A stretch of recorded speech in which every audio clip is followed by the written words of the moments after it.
the homeowners authorize you, the property manager, to lease the property, to manage the property. So the homeowners, most of our homeowners are from out of town.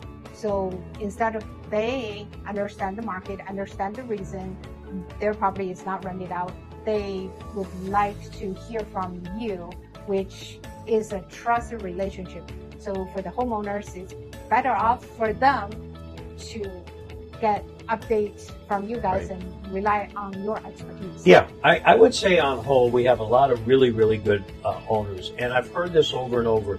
When I call an owner because I have an application and I want to run it by them, and I usually do that only for the new owners, what I hear almost all the time is, hey, Steve, you're in the market. You ran the application. I'm going to defer to you.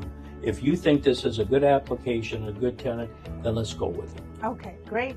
So first say, if I own a property and I put it in your hand, I will say I'm in good hands. Is that fair to say? I hope so. Can I say that? It should be, yeah. Okay, yeah. Sounds good. That's what we try to do. All right, sounds good. So right now, to summarize this update, you would say the market is picking up, the inventory is going lower, and what about rent? Rentals are still, I'm sometimes competing with owners that, as an example, a year ago for the property, if somebody moved in March or April of 2022, and they may have been paying $2,500 a month, which is what the market was back then.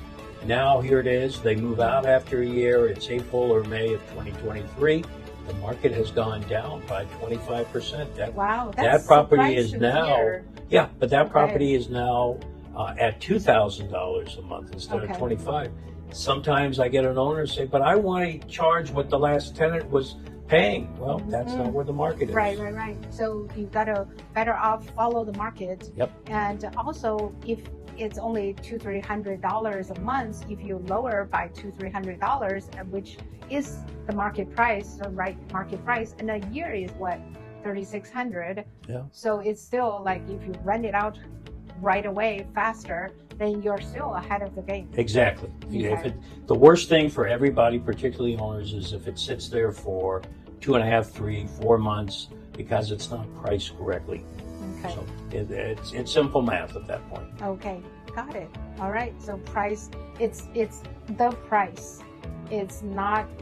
I got asked a lot by the homeowners. They say, "Do you think I can rent my property out?" I would say, is that fair to say? Definitely, you can rent your property out for sure. It's just how much you're going to rent it for. Yeah. Yeah. So, and the price fluctuates. It does fluctuate. Right now, it's a tenant's market. The tenant has a lot of choices. A year ago, it was a landlord's market. There weren't that many properties, and rents had skyrocketed. But rents now have adjusted. So we got to understand that sometimes it's the renter's market, sometimes the landlord's market. And so this is important for out-of-town homeowners as well, because every market is different. Every market is different. Our investors from California, it's always in California is the landlord's market. But over here is sometimes... A year ago was a landlord. Today it's a tenant's market. But again, it changes all the time. Okay. So it's all about supply and demand. And okay. All right. Sounds good. Sounds good. All right. Thank you so much You're welcome. for your time.